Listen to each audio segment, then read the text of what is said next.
मैं आपका स्वागत करता हूँ। आज की न्यूज अपडेट में चलते हैं स्क्रीन स्टार्ट पर। करने से पहले डिस्क्लेमर, हम कोई भी फाइनेंशियल एडवाइस नहीं दे रहे हैं। क्रिप्टो में इन्वेस्टमेंट आपको अपनी एनालिसिस के बाद ही करनी है। ये मार्केट काफ़ी रिस्की है और प्रॉफिट और लॉस आपका अपना है, तो इसको अच्छे से समझिए, उसके बाद ही अपनी मनी इन्वेस्ट करिए। तो चलिए चलते हैं न्यूज़ अपडेट की तरफ। तो न्यूज़ अपडेट में सबसे पहली जो न्यूज़ यहाँ पर कि जो हमें इतना बड़ा क्रैश देखने को मिला, जो 40,000 की सपोर्ट यहाँ पर ब्रेक हुई और उसके बाद 38,000 और 37,000 के बीच में जो यहाँ पर वैल्यू देखने को मिली, उसके तीन बड़े रीज़न यहाँ पर क्या बताए जा रहे हैं। तो तीन बड़े रीजन में सबसे पहला तो रीजन वो ये है कि यूएस फेड जो है वो इन्फ्लेशन अपनी मैयर कर रहे हैं। तो वहां पर इन्फ्लेशन थोड़ी बड़ी हुई उन्हें दिखी है और जिसकी वजह से वो इंटरेस्ट रेट को बढ़ाने की बात कर रहे हैं। तो इंटरेस्ट रेट अगर बढ़ता है तो यहाँ पर कहा जा रहा है कि भाई 0.25 से लेके 1% तक का इंटरेस्ट रेट यहाँ पर बढ़ सकता है। तो अगर ऐसा होता है तो मार्केट में क्रैश उसकी वजह से भी हो सकता है, और अगर ये र्यूमर मार्केट में था तो इस वजह से भी जो बिटकॉइन है उसमें एक गिरावट जो है वो देखने को मिली होगी। और दूसरी अगर न्यूज़ की बात करें तो वो है कि जो एक वॉल स्ट्रीट जो है वो काफ़ी एट प्रेजेंट उसका जो रोल है क्रिप्टो में वो काफ़ी बढ़ रहा है। उसका रीज़न यहाँ पर कि जो इतने सारे ईटीएफ्स यहाँ पर अप्रूव हो चुके हैं, वो सारे के सारे उन सभी में वॉल स्ट्रीट का पैसा है। दैट मीन्स कि जितने भी जो ट्रेडिशनल फाइनेंस के जो अगर आप बोलें जो इंस्टीट्यूशंस थे जिनका पैसा यहाँ पर लग रहा था, तो उसको यहाँ पर रिलेट किया जा रहा है कि उनकी वजह से भी ये जो मार्केट में ड्रॉप है वो देखने को मिला है, क्योंकि उन्होंने मार्केट को ड्रॉप किया, उन्होंने अपना जो एक तरीके से आप ये कह सकते हैं कि अपना पैसा निकाला, जिसकी वजह से ये ड्रॉप मार्केट में देखने को मिला।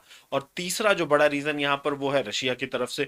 तो रशिया की जो गवर्नमेंट है उन्होंने अनाउंस किया कि वो एक कंप्लीट बैन लगाने जा रहे हैं क्रिप्टो के ऊपर। उन्होंने ऐसा प्रपोजल दिया है, तो इस प्रपोजल की वजह से यहाँ पर ये जो आप कह सकते हैं कि जो एक गिरावट है वो इतने बड़े लेवल पर देखने को मिली है। अगली न्यूज की बात करें तो जो ट्विटर है वो भी पूरा भरा हुआ था इसी न्यूज के चलते। बहुत सारे यूजर ऐसे थे जिन्होंने यहाँ पर लिखा हुआ है कि हमें फर्क नहीं पड़ता है, ये गिरता है बढ़ता है तो हम इससे ओके हैं, जो भी करना है करें। लेकिन बहुत सारे ऐसे भी थे जिन्होंने लिखा हुआ है कि वो इस लॉस की वजह से पूरे बिल्कुल जीरो पे आ चुके हैं, वो सारा अपना जो भी लेवल है वो गवा चुके हैं, सारा पैसा अपना गवा चुके हैं, क्योंकि उनके एसएल्स हिट हो चुके हैं, या अगर हम बात करें कईयों ने एसएल लगाए ही नहीं है तो वो पूरे के पूरे लिक्विडेट हो चुके हैं। तो ये एक काफ़ी एट प्रेजेंट पैनिक मार्केट है। अगली न्यूज़ की बात करें तो यहाँ पर जो रिपोर्ट है क्रिप्टो डॉट कॉम की तरफ से, तो उनका ये कहना है कि भाई क्रिप्टो अडॉप्ट हो रहा है, नेशन इसको एक्सेप्ट कर रहे हैं as a legal tender. El Salvador ने स्टार्ट किया है, अब टोंगा ने भी कहा था कि वो भी करेंगे, और उसके साथ साथ और भी बहुत सारी कंट्रीज हैं जो आने वाले इस साल में एक्सेप्ट कर सकती हैं बिटकॉइन को एज अ लीगल टेंडर। और उसकी वजह से मार्केट जो है, अगर ओवरऑल मार्केट कैप की बात करें, जो सॉरी क्रिप्टो यूजर्स की बात करें, तो वो 1 बिलियन क्रिप्टो यूजर्स हो सकते हैं। तो इसके साथ साथ जो मार्केट की वैल्यू है उसकी यहाँ पर बात ज़्यादा डिटेल में नहीं की गई है, क्योंकि रीज़न वही है, उन्होंने भी अपनी एनालिसिस तो कर ली, लेकिन एनालिसिस प्रेजेंट करने के टाइम से पहले ही जो मार्केट में इतनी बड़ी गिरावट देखने को मिली है, तो इस वजह से यहाँ पर कोई भी अभी एट प्रेजेंट वैल्यू की बात नहीं करना चाहता है। क्योंकि वैल्यू अगर 30,000 का आंकड़ा नहीं बचा पाती है तो उसके बाद 10,000 तक का आंकड़ा भी देखने को मिल सकता है। लेकिन जो एक स्ट्रॉन्ग अगर हम बोले अगला जो अगर बात करें कि बिटकॉइन के जो वो वैल्यूज जो काफ़ी स्ट्रॉन्ग होल्ड पे हैं, अभी स्ट्रॉन्ग सपोर्ट है जहां पर, तो उनमें सबसे बड़ा नंबर यहाँ पर 33,000 का है। तो 33,000 दैट मीन्स 33,000 का अगर आंकड़ा ब्रेक हो जाता है तो वो एक बहुत बड़ी गिरावट जो है वो बिटकॉइन के ऊपर ला सकती है, और उसकी वजह से जो क्रिप्टो है वो भी औंधे मुंह गिर सकती है। अगली न्यूज की बात करें तो टर्की और सेल्वाडोरियन दोनों के ही प्रेसिडेंट मिले, लेकिन उन्होंने दोनों ने ही क्रिप्टो के बारे में कोई भी बात नहीं की। यहां तक अगर बात करी जाए तो दोनों ही ऐसी कंट्रीज हैं जहां पर एट प्रेजेंट क्रिप्टो को लेकर काफी सारी हाइप्स बनी हुई हैं। दोनों मिले लेकिन उन्होंने कोई बात नहीं की।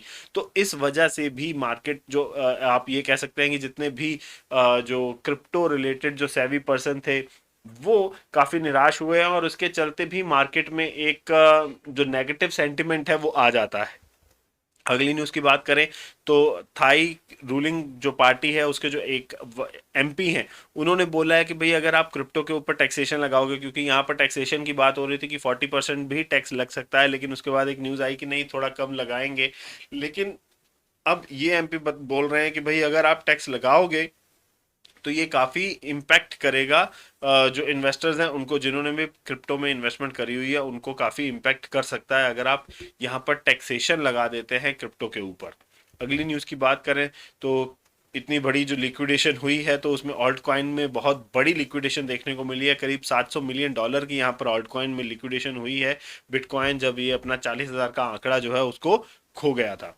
अगली न्यूज़ यहाँ पर जो हैकिंग्स हैं वो आप ये कह सकते हैं कि हैकर ने जो हैक करी थी तो उसने 322 इथीरियम तो वापस कर दिए हैं, लेकिन एज अ फीस उसने अपने पास यहाँ पर 527 ईथर हो वो जो हैं वो उन्होंने रख लिए हैं कि भाई मैं इसको अपनी बाउंटी फीस के तौर पर लेता हूँ।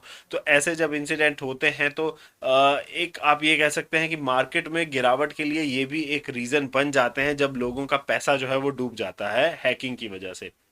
अगली न्यूज़ यहाँ पर FTX का एक इशू चल रहा था Jack in the Box company के साथ कि भाई उन्होंने उनका जो आप ये कह सकते हैं मैस्कट जो उन्होंने यूज़ किया था तो वो सेम बिल्कुल हूबहू ये उसके जैसा ही था। तो ये हमने न्यूज़ तब कवर भी करी थी जब उन्होंने ये आप ये कह सकते हैं कि जो सूट उन्होंने फाइल किया था तब हमने ये न्यूज़ कवर करी थी। तो अब उन्होंने इस न्यूज़ के इस सूट के लिए सेटलमेंट कर लिया है। सेटलमेंट की अमाउंट क्या है वो डिस्क्लोज नहीं की गई है, बस अपना केस जो था वो वापस ले लिया है FTX से।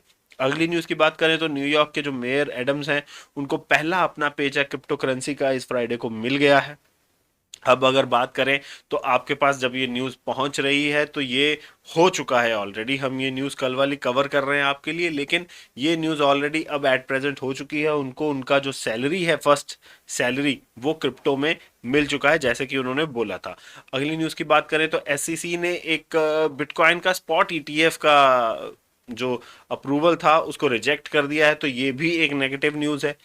ऐसी वजह से इसकी वजह से भी मार्केट जो है उसमें एक ड्रॉप है कि भाई क्यों एक्सेप्ट नहीं किया है जब पहले इतने हो चुके हैं स्पॉट ETF भी और वैसे बिटकॉइन ETF भी।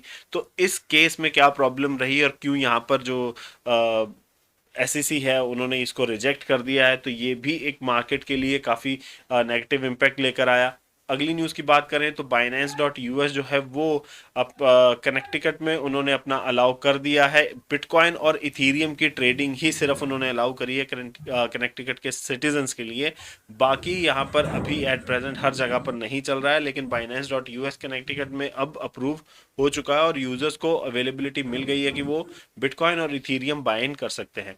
अगली यहाँ पर न्यूज़ है कि मेटा ने जो अपना प्लान है वो बताया कि वो NFTs लेकर आ सकते हैं फेसबुक और इंस्टाग्राम की प्रोफाइल्स के लिए।